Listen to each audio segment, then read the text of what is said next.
අයිබෝන් කියලා පිළිගන්න ඔයාලා සියලු දෙනාම අදත් හසිල්ගේ YouTube channel එකෙන් ගෙන තවත් වීඩියෝ එකකට. අද අපි කතා කරමු Premiere Pro භාවිතයෙන් earthquake shake effect එක වීඩියෝ එකට ඇඩ් කරගන්නේ කොහොමද කියන එක ගැන. shake effect එකක් කියලා කියන්නේ fake camera movement එක. සරලවම කිව්වොත් ඔයාලට ඉස්සරවම දැක්ක වීඩියෝ එකේ preview එකේ තියෙන වීඩියෝ එක shake වෙනවා වගේ කියන්නේ එකපාරටම ගැස්සෙන ගතියක් තියෙන. අන්න ඒ effect එක හදන හැටි තමයි අද අපි කතා කරන්නේ. එහෙනම් අපි යමු වීඩියෝ එකට. ඒ වගේම ඔයාලා අපේ channel එකට අලුත් නම් අනිවාර්යයෙන් පල්ලෙහා තියෙන රතු පාට subscribe button එක click කරලා ඊට එහා පැත්තේ තියෙන bell icon එකත් click කරලා touch එකේ ඉන්න අපි දාන videos වල updates ඔයාලා ගාවටම එතකොට ගෙන්න ගන්න පුළුවන්.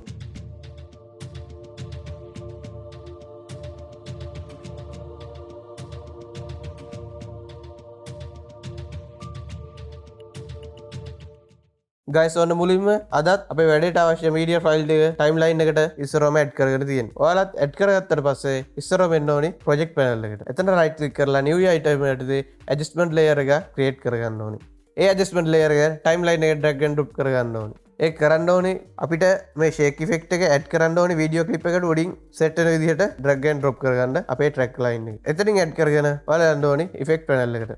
effect panel එක ඔයාලට මෙතන බලා ගන්න නැත්නම් end title bar එකේ window එකට window එක යටතේ effect තියෙනවා. එතන ඉස්සරහින් tick එක දාගන්න.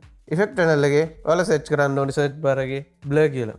එතන blur and sharpen එකට දෙනවා directional blur කියලා. ඒක අපේ adjustment layer එකට drag and drop කරගන්න ඕනේ. drag and drop කරගත්තට පස්සේ end effect controls වලට ඔයාලට effect control එකත් උතන නැත්නම් ඉස්සෙල්ලා වගේම යන්න window වලට එතන තියෙනවා effect controls කියලා. එතන ඉස්සරහින් tick එක දාගන්න.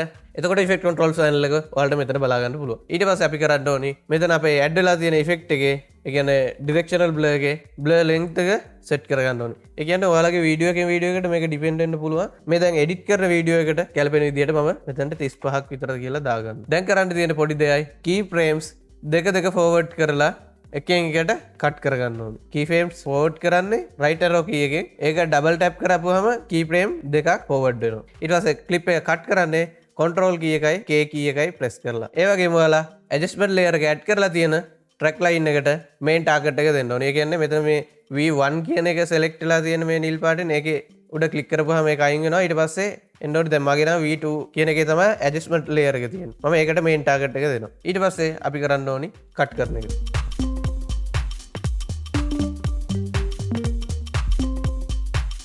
දැන් කට් කරගෙන ඉවරයි. එතන කට් කරාට පස්සේ අපි කරන්නේ කට් කරගත්ත කොටසක් ඇර කොටසක් delete කරන්න ඕනේ මෙන්න මේ විදිහට. හරිද? ඔයාලට බලන්න පුළුවන් මේ වීඩියෝ එකට කොහොමද අපි හදපු effect එක add වෙලා තියෙන්නේ කියලා. right. දැන් ඔය වගේම තවත් ඔයිට වැඩිය ලස්සන විදිහට camera shake එකක් add කරන්න පුළුවන්. ඒකටත් ඔයාලා මුලින්ම adjustment layer එකක් add කරගන්න ඕනේ. adjustment layer එක add කරාට පස්සේ අපි යන්න ඕනේ effect panel එකට. effect panel එකේ transform කියලා search කරන්න. එතකොට අපිට distort කියන folder එක යටතේ transform කියන effect එක එනවා. ඒක අපි adjustment layer එකට drag and drop කරගන්න ඕනේ. ඒ adjustment layer එක add කරගත්තට පස්සේ effect controls වලට එන්න ඕනේ. එතන තියෙනවා transform effect එක යටතේ use compression shutter angle කියන එකේ tick එක අයින් කරන්න ඕනේ.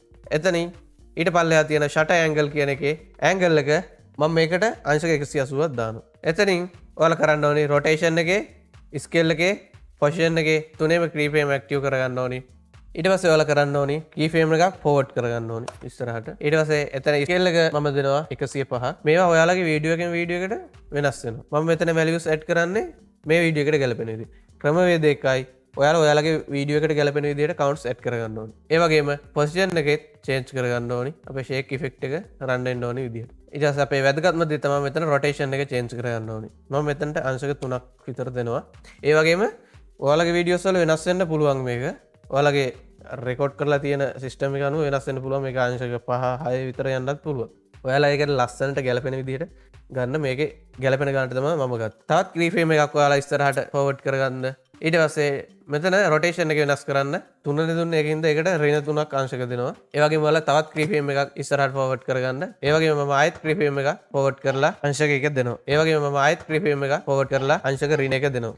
දැන් අපේ ෂේක් එක එතන අපි හදලා ඉවරයි. දැන් අපි කරන්න ඕනේ මේ අපි හදපු ෂේක් එක අපේ වීඩියෝ එකේ මියුසික් බීට් එකට අනුව මේ ෂේක් එක ඇඩ් කරන්න. ඔයාලා වීඩියෝ එකේ මියුසික් එකේ බීට් එකට ඉෆෙක්ට් ඇඩ් කරන්න දන්නේ නැත්නම් මම වීඩියෝ එකක් කරලා තියෙනවා. අනිවාර්යෙන් ඒකත් බලලා එන්න. එතකොට ඔයාලට හොඳ පර්ෆෙක්ට් අවුට්පුට් එකක් ගන්න පුළුවන්. ඉතින් මේක අපි එහෙම ඇඩ් කරන්නේ අපි හදපු key frame ඔක්කොම select කරලා control key එකයි C key එකයි press කරලා copy කරගෙන මියුසික් එකේ විදිහට control key එකයි V key එකයි press කරලා paste කරගන්න. මම මේ ටික fast forward කරනවා.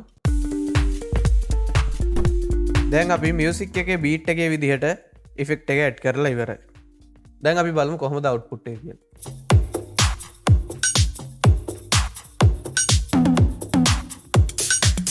දැන් ඔයාලට බලන්න පුළුවන් කොහොමද අපේ වීඩියෝ එකේ අවුට්පුට් එක හම්බුනේ කියලා.